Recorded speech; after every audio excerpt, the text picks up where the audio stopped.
आज का टॉपिक है transport through the cell membrane.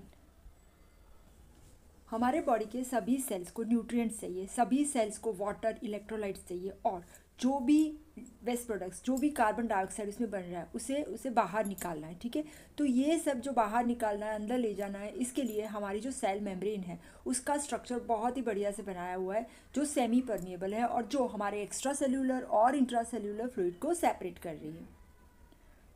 Cell membrane है जो अलग अलग सब्सटेंसेस को ट्रांसपोर्ट करेगी। ठीक है, तो कौन कौन सी मैकेनिज्म्स होती है कि जो ट्रांसपोर्ट के लिए इंपॉर्टेंट है? तो मेनली 3 टाइप की मैकेनिज्म्स है। एक है हमारा पैसिव ट्रांसपोर्ट, दूसरा है एक्टिव ट्रांसपोर्ट और तीसरा है स्पेशल कैटेगरी ऑफ ट्रांसपोर्ट जिसमें वेसिकुलर ट्रांसपोर्ट आ रहा है। ठीक है, जैसे हमने बताया पैसिव ट्रांसपोर्ट मतलब जिसमें एनर्जी की ज़रूरत नहीं होती, जिसे डिफ्यूजन भी कहते हैं। ठीक है, और इसका दूसरा नाम है डाउन हिल मूवमेंट, जैसे हमें नीचे उतरना है तो एनर्जी नहीं चाहिए। ठीक है, और ये दूसरी कैरेक्टरिस्टिक पैसिव ट्रांसपोर्ट की, it is along the gradient, मतलब ग्रेडियंट की दिशा में ये ट्रांसपोर्ट होता है और ये ग्रेडियंट होगा हमारा आइदर कॉन्सेंट्रेशन ग्रेडियंट, मतलब हाई कंसेंट्रेशन से लो कंसेंट्रेशन की तरफ, या दूसरा होगा इलेक्ट्रिकल ग्रेडियंट, मतलब पॉजिटिव से नेगेटिव, और दोनों ग्रेडियंट कंसेंट्रेशन, इलेक्ट्रिकल, और तीसरा हो सकता है प्रेशर ग्रेडियंट। ठीक है, तो ये कोई भी ग्रेडियंट के अलोंग उसी की दिशा में जब ट्रांसपोर्ट होता है तो इसमें एनर्जी नहीं चाहिए। दूसरा है एक्टिव ट्रांसपोर्ट में अगेंस्ट द ग्रेडियंट, मतलब ये कंसेंट्रेशन, इलेक्ट्रिकल या प्रेशर ग्रेडियंट के अगेंस्ट ट्रांसपोर्ट होता है, तो यहाँ पे एनर्जी चाहिए। ठीक है, तो ये हमारा पैसिव ट्रांसपोर्ट है। पैसिव ट्रांसपोर्ट का दूसरा नाम डिफ्यूजन भी है। ठीक है, तो डिफ्यूजन में 2 चीज़ें ध्यान में रखनी है, एक अलोंग द ग्रेडियंट और दूसरा no energy required, no energy needed. ठीक है, तो यहाँ पे भी डिफ्यूजन है जो है पैसिव ट्रांसपोर्ट, जहाँ पे एनर्जी नहीं चाहिए होती। दूसरा एक है ऑस्मोसिस। ये ऑस्मोसिस भी हमारा डिफ्यूजन ही है, लेकिन ये स्पेशल कैटेगरी का डिफ्यूजन है जो हम अलग से डिस्कस करेंगे। तो डिफ्यूजन मतलब transport of substances along the gradient और विदाउट एक्सपेंडिचर ऑफ एनर्जी। दूसरा नाम है उसका डाउन हिल मूवमेंट। ये अगेन 2 टाइप के हैं, simple diffusion and facilitated diffusion. तो यहाँ पे दोनों बताए हैं। पैसिव ट्रांसपोर्ट मतलब हुआ डिफ्यूजन, ये है सिंपल डिफ्यूजन, ये है फैसिलिटेटेड। सिंपल डिफ्यूजन इजी याद रखना है, तो जैसे हम एक ग्लास में या एक बर्तन में पानी ले रहे, ठीक है, इसके अंदर हमने शुगर डाली हुई है, तो क्या होगा, शुगर के जो मॉलिक्यूल्स हैं उसका मूवमेंट होगा। ठीक है, तो ये मूवमेंट कैसा होगा, रैंडम।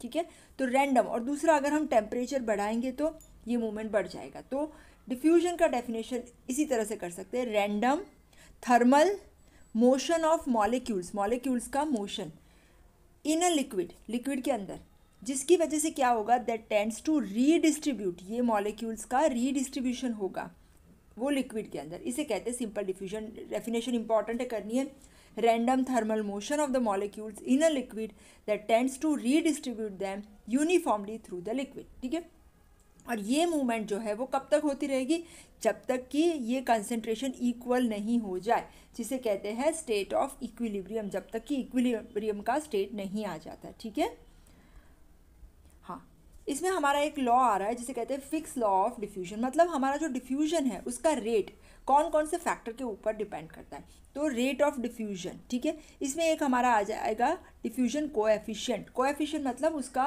कांस्टेंट। ठीक है, तो इसके ऊपर तो डिपेंड करेगा ही। दूसरा क्रॉस सेक्शनल एरिया, सपोज ये एरिया, अगर एरिया छोटा है तो डिफ्यूजन कम होगा, एरिया ज़्यादा है तो डिफ्यूजन ज़्यादा होगा। ठीक है, दूसरा कंसंट्रेशन ग्रेडियंट, अगर यहाँ पे बहुत ज़्यादा मॉलिक्यूल्स है, ठीक है, तो डिफ्यूजन ज़्यादा होगा, कम मॉलिक्यूल्स है तो डिफ्यूजन, कंसंट्रेशन ग्रेडियंट कम है तो डिफ्यूजन कम होगा। थर्ड, मेम्ब्रेन की थिकनेस, तो मेम्ब्रेन की थिकनेस से इन्वर्सली प्रोपोर्शनेट है, मतलब ज़्यादा थिकनेस है तो डिफ्यूजन कम होगा। ठीक है, तो ये हो गया हमारा फिक्स लॉ ऑफ डिफ्यूजन, जिसमें आ रहा है हमारा J = DA C1 - C2 divided by T, thickness. अभी डिफ्यूजन जो मॉलिक्यूल्स का होता है वो कौन अदर फैक्टर्स है जिसके ऊपर डिपेंड कर रहा है, तो एक आएगा हमारा लिपिड सॉल्युबिलिटी। अगर सब्सटेंस जो लिपिड सॉल्युबल है तो वो फटाफट से डिफ्यूज़ कर जाएंगे, और लिपिड सॉल्युबल सब्सटेंस में हमारे आते हैं oxygen, carbon dioxide, alcohol, steroid hormones, organic acids, basis. ठीक है, तो ये जो है हमारे O2CO2, जैसे ऑक्सीजन कार्बन डाइऑक्साइड तो हमारे सभी सेल्स को चाहिए, तो वो इतने फास्ट डिफ्यूजन हो जाते हैं कि जैसे इनके लिए कोई मेम्ब्रेन ही नहीं है। तो सबसे पहला फैक्टर हुआ लिपिड सॉल्युबिलिटी। दूसरा आ रहा है वाटर सॉल्युबिलिटी। वाटर सॉल्युबल है तो उसका डिफ्यूजन थोड़ा कम होगा क्योंकि वो चैनल के थ्रू जाएंगे, कैरियर भी चाहिए होते। फिर आएगा टाइप ऑफ इलेक्ट्रिकल चार्ज।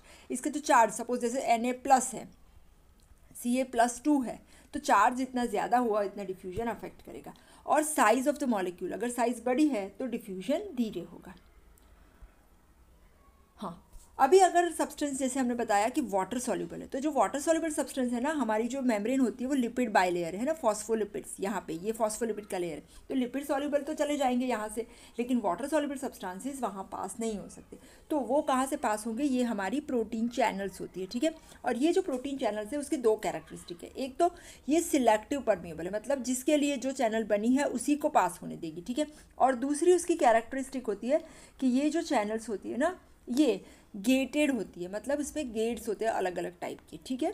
तो सबसे पहला सिलेक्टिव परमिएबिलिटी, मतलब जो चैनल जिसके लिए बनी है, एक आयन के लिए है, तो वो उसी को पास होने देगी। जैसे सोडियम चैनल है, ठीक है, तो वो सोडियम को ही पास होने देगी। क्यों? क्योंकि उसकी जो साइज़ होती है ना वो उतनी होती है जिससे सोडियम पास हो जाए, जैसे 0.3 to 0.5 नैनोमीटर। और ये जो है ना वो स्ट्रांगली नेगेटिवली चार्ज होती है, तो वो सोडियम वाले जो आयन्स होते हैं ना पॉजिटिव, उनको ईजिली पास कर देती है। फिर आ रहा है हमारा पोटेशियम चैनल। तो पोटेशियम चैनल है तो वो पोटेशियम को पास होने देगी क्योंकि उसकी साइज़ है वो थोड़ी छोटी है और वो नेगेटिवली चार्ज नहीं होती। दूसरी है गेटिंग मैकेनिज्म। गेटिंग मैकेनिज्म मतलब जो चैनल्स है उसके गेट होते हैं। ये गेट आइदर कंटिन्यूसली खुले ही होते हैं या कंटिन्यूसली बंद होते हैं, तो इसे कहते हैं अनगेटेड चैनल्स। और दूसरी है गेटेड चैनल्स, मतलब इसमें गेट्स होते हैं। और ये जो गेटेड चैनल्स होती है ना वो 3 टाइप की होती है। एक है हमारी वोल्टेज गेटेड चैनल्स, हम लोग कर रहे हैं, दूसरी है लाइगेंड गेटेड चैनल, और तीसरी है मैकेनिकली गेटेड चैनल्स। पहले वाली है वोल्टेज गेटेड चैनल। तो ये जो वोल्टेज गेटेड चैनल्स है वो हमारी चैनल्स ओपन या क्लोज होती है जैसे ही वोल्टेज चेंज होगा। मतलब कि अगर वोल्टेज चेंज हुआ तो ये चैनल खुलेगी, अगर वोल्टेज चेंज हुआ तो ये बंद हो जाएगी। जैसे कि हमारी सोडियम चैनल, सोडियम चैनल जो होती है ना वो हमारी जो मेम्ब्रेन है, ठीक है ना, वो जब स्ट्रांगली नेगेटिवली चार्ज्ड इनसाइड बहुत ज़्यादा नेगेटिव होते तो ये चैनल बंद होती है। पर जो इनसाइड की नेगेटिविटी कम हुई, जैसे हमारा मेम्ब्रेन पोटेंशियल है -90 है, ठीक है, तो जब रेस्टिंग मेम्ब्रेन पोटेंशियल -90 है मतलब इनसाइड नेगेटिव है, अभी और थोड़ा पॉजिटिव गया तो अभी ये सोडियम चैनल बढ़ जाएगी, मीन्स खुल जाएगी। तो ये जब ओपन कब होती है? जब सेल मेम्ब्रेन के अंदर नेगेटिविटी कम हो जाए, ठीक है। वैसे ही पोटेशियम चैनल है वो कब ओपन होगी? ये जो -90 से +35 चला गया, तो +35 चला जाएगा तब हमारी पोटेशियम चैनल्स ओपन होगी। यहाँ पे बताया गया है जो सोडियम चैनल है ना उसके 2 गेट्स होते हैं, एक है एक्टिवेशन, दूसरा इनएक्टिवेशन गेट। तो सबसे पहले जब ये -70 है ना रेस्टिंग मेम्ब्रेन पोटेंशियल नर्व के लिए, तो ये चैनल क्लोज है। अभी ये नेगेटिविटी कम हुई, मतलब थोड़ा पॉजिटिव हुआ, तो ये गेट ओपन हो गया। कौन सा? एक्टिवेशन गेट, ठीक है। तो सोडियम अंदर चला गया। इसके बाद अभी सोडियम चैनल ओपन ही है, ठीक है। यहाँ पे अभी ये क्लोज कब होगी? जब ये +35 पहुँच जाएगा, तो पर कौन सा गेट? ये इनएक्टिवेशन क्लोज हो गया, ठीक है। और ये जब वापस से +35 से ये नीचे आ रहा है, ठीक है ना, तब वापस से ये एक्टिवेशन क्लोज हो जाएगा, इनएक्टिवेशन खुल जाएगा, ठीक है। तो ये हो गया वोल्टेज गेटेड, मतलब ये वोल्टेज चेंज हुआ तो ये चैनल ओपन और क्लोज हो रहे हैं।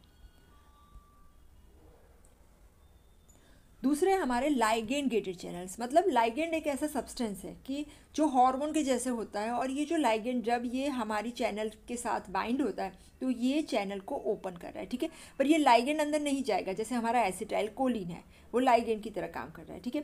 तो एसिटाइल कोलिन इसको खोलेगा, ठीक है, और इसके बाद सोडियम या जो भी आयन है जिसको अंदर जाना है वो अंदर जाएगा। तो ये चैनल कहते हैं लाइगेंड गेटेड चैनल्स। तीसरी चैनल है मैकेनिकली गेटेड चैनल्स, मतलब जब भी कोई मैकेनिकल चेंज होगा, जैसे प्रेशर चेंज हुआ तो प्रेशर की वजह से ये चैनल ओपन हो जाएगी। जैसे कि हमारे पैसिनियन कॉर्पसल है जो हमारे स्किन में होते हैं, मेसेंट्री में होते हैं, या हमारे हेयर सेल्स जो ऑर्गन ऑफ कॉर्टी जो हमारे हियरिंग के रिसेप्टर्स है उसके अंदर होते हैं, तो ये सब हमारी मैकेनिकली गेटेड चैनल्स हैं। तो ये हो गया हमारा सिंपल डिफ्यूजन। अभी इसके बाद बात कर रहे हैं फैसिलिटेटेड डिफ्यूजन, जिसका दूसरा नाम है कैरियर मीडिएटेड डिफ्यूजन। अभी अगर हमारा जो सब्सटेंस है वाटर सॉल्यूबल है, तो चैनल से पास होगा, पर वाटर सॉल्यूबल है, साथ साथ में लार्ज मॉलिक्यूल है, तो वो चैनल से पास नहीं होगा सिंपल डिफ्यूजन के थ्रू। तो ऐसे सब्सटेंस को पास करने के लिए हमें चाहिए कैरियर प्रोटीन्स, और ये जो ट्रांसपोर्ट होता है इसे कहते हैं फैसिलिटेटेड डिफ्यूजन। तो यहाँ पे कैसे होगा, सपोज ये हमारा जो कैरियर सब्सटेंस है ना, जैसे ग्लूकोज है, ग्लूकोज का ट्रांसपोर्ट फैसिलिटेटेड डिफ्यूजन से होता है। तो जैसे ही ये हमारा जो है कैरियर मॉलिक्यूल है, ये वाला जो जगह है ना, इसकी साइज़ इसकी जितनी है, तो सबसे पहले जो हमारा ग्लूकोज है ना वो कैरियर के साथ बाइंड हो जाएगा, और जैसे ही ये बाइंड होगा तो ये देखो ये कैरियर मॉलिक्यूल अंदर की साइड खुल जाएगा, मतलब इसे कहते हैं conformational changes in the carrier protein, और ये ग्लूकोज अंदर चला गया। तो ये हो गया हमारा फैसिलिटेटेड, या जिसे कहते हैं कैरियर मीडिएटेड डिफ्यूजन, और ये डिफ्यूजन होता है ग्लूकोज और अमाइनो एसिड में। और इसका सिग्निफिकेंस क्या है, सपोज हमने कभी बहुत ज़्यादा ग्लूकोज ले लिया, कहीं बाहर गए पिज़्ज़ा विज़्ज़ा खा लिया, या हमने ज़्यादा केक खा ली, ठीक है ना, तो शुगर बढ़ जाएगा, तो ये सभी ग्लूकोज बाहर जितना है सभी का सभी ग्लूकोज सेल में नहीं चला जाएगा, तो फैसिलिटेटेड। और ये जो ग्लूकोज का फैसिलिटेटेड डिफ्यूजन है ना, इसमें इंसुलिन का रोल होता है, इंसुलिन होगा तो ही हमारे स्केलेटल मसल सेल के अंदर ये ग्लूकोज अंदर जा सकेगा, ठीक है। तो ये अगेन फैसिलिटेटेड डिफ्यूजन का एग्जाम्पल है। और यहाँ पे और एक चीज़ याद रखनी है, डिफ्यूजन है मतलब अलोंग द ग्रेडियंट तो होगा ही, और एनर्जी नहीं चाहिए होगी, पर यहाँ पे एक डिफरेंस है कि कैरियर चाहिए होंगे, कैरियर सिंपल डिफ्यूजन में नहीं चाहिए। अब ये कैरियर है, ये भी 3 टाइप के होते हैं। एक टाइप का जो कैरियर है ना, इसे कहते हैं यूनिपॉट, मतलब ये एक ही सब्सटेंस को कैरी करके अंदर लेके जाएगा। दूसरा है जिसे कहते हैं सिम्पॉट, सिम्पॉट में 2 सब्सटेंसेस पर दोनों एक ही डायरेक्शन में जाएंगे, दोनों अंदर ही जा रहे हैं। और तीसरा है एंटीपॉट, एंटीपॉट में एक अंदर जाएगा दूसरा बाहर आएगा। तो ये अलग अलग टाइप के कैरियर मॉलिक्यूल्स होते हैं। अब बात कर रहे हैं कि कौन से फैक्टर्स हैं जो डिफ्यूजन के रेट को अफेक्ट कर रहे हैं। तो एक है हमारा सेल मेम्ब्रेन की परमेबिलिटी, तो जितनी परमेबिलिटी ज़्यादा है तो डिफ्यूजन ज़्यादा होगा, ठीक है। और ये जो परमेबिलिटी है वो कौन कौन से फैक्टर के ऊपर डिपेंड कर रही है, तो एक हमारा थिकनेस, मेम्ब्रेन की थिकनेस ज़्यादा तो डिफ्यूजन कम। दूसरा है टेम्परेचर, टेम्परेचर ज़्यादा डिफ्यूजन फास्ट। तीसरा है लिपिड सॉल्युबिलिटी, अगर मेम्ब्रेन लिपिड सॉल्यूबल है तो वो जल्दी से लिपिड सब्सटेंसेस को पास करेगी। फिर प्रोटीन चैनल, अगर हमारी मेम्ब्रेन में बहुत ज़्यादा प्रोटीन चैनल्स है तो वो जल्दी से पास हो जाएगा और जल्दी से सब्सटेंस का ट्रांसपोर्ट करेगा। मॉलिक्यूल का साइज़ वो भी हमने डिस्कस कर लिया। आयन का साइज़, अगर आयन का साइज़ बड़ा है तो डिफ्यूजन कम होगा। आयन का चार्ज जैसे +1 है या +2 है, तो +2 है तो उसका डिफ्यूजन कम होगा। तो ये पहला फैक्टर हो गया हमारा कि factors affecting rate of diffusion, जिसमें हमारा पहला फैक्टर हो गया कि परमेबिलिटी ऑफ द मेम्ब्रेन। दूसरा फैक्टर है कंसंट्रेशन ग्रेडियंट, मतलब ज़्यादा कंसंट्रेशन ग्रेडियंट है तो जल्दी से डिफ्यूजन होगा। तीसरा हो गया इलेक्ट्रिकल ग्रेडियंट, मतलब अगर इलेक्ट्रिकल ग्रेडियंट मतलब पॉजिटिव है तो वो नेगेटिव के साइड जाएगा। चौथा है प्रेशर ग्रेडियंट, मतलब ज़्यादा प्रेशर है वहाँ से कम प्रेशर की तरफ भी डिफ्यूजन होता है। तो ये हो गए हमारे factors affecting rate of diffusion. करेंगे सिंपल और फैसिलिटेटेड डिफ्यूजन में क्या डिफरेंस है। तो पहला है स्पेसिफिसिटी। हमारे फैसिलिटेटेड डिफ्यूजन में जो कैरियर मॉलिक्यूल्स होते हैं ना वो स्पेसिफिक होते हैं, जो सब्सटेंस का कैरियर मॉलिक्यूल है उसी को पास करेंगे। दूसरा फैक्टर है सैचुरेशन। यहाँ पे इन सिंपल डिफ्यूजन क्या हो रहा है, अगर हमारा ये सपोज सब्सटेंस बहुत ज़्यादा बाहर है तो वो जितना ज़्यादा है उतना वो डिफ्यूज़ होता ही जाएगा अंदर, ठीक है। तो रेट ऑफ डिफ्यूजन है वो directly proportionate to concentration of substance, बराबर। और अगर हम बात करें फैसिलिटेटेड डिफ्यूजन की, तो यहाँ पे सब्सटेंस अगर ज़्यादा भी है पर कैरियर मॉलिक्यूल्स नहीं हैं तो यहाँ पे डिफ्यूजन नहीं होगा, मतलब कैरियर मॉलिक्यूल सैचुरेट हो गए तो फिर डिफ्यूजन नहीं होगा। तो दूसरा फैक्टर हो गया सैचुरेशन। तीसरा है कंपटीशन। हमारे जो सबस्ट्रेट है और इसके साथ अगर हमने कोई और मॉलिक्यूल डाल दिया कि जिसका स्ट्रक्चर हमारे सबस्ट्रेट के जैसा ही है तो वो कम्पीट करेगा सबस्ट्रेट के साथ। जैसे हमारा सपोज यहाँ पे ये जो है कैरियर है वो ग्लूकोज को पास कर रहा है, ठीक है। तो ग्लूकोज जैसा ही और कोई सब्सटेंस आ गया तो वो ग्लूकोज की जगह ले लेगा, तो इसे कहते हैं कॉम्पिटिशन। तो ये 3 चीज़ें फैसिलिटेटेड डिफ्यूजन में आएगी, सिंपल में नहीं आएगी। एक है स्पेसिफिसिटी, दूसरा है सैचुरेशन और तीसरा है कॉम्पिटिशन। तो यहाँ पे हमने पैसिव ट्रांसपोर्ट कंप्लीट किया। नेक्स्ट सेशन में हम एक्टिव ट्रांसपोर्ट और स्पेशल कैटेगरीज ऑफ ट्रांसपोर्ट करेंगे। Thank you.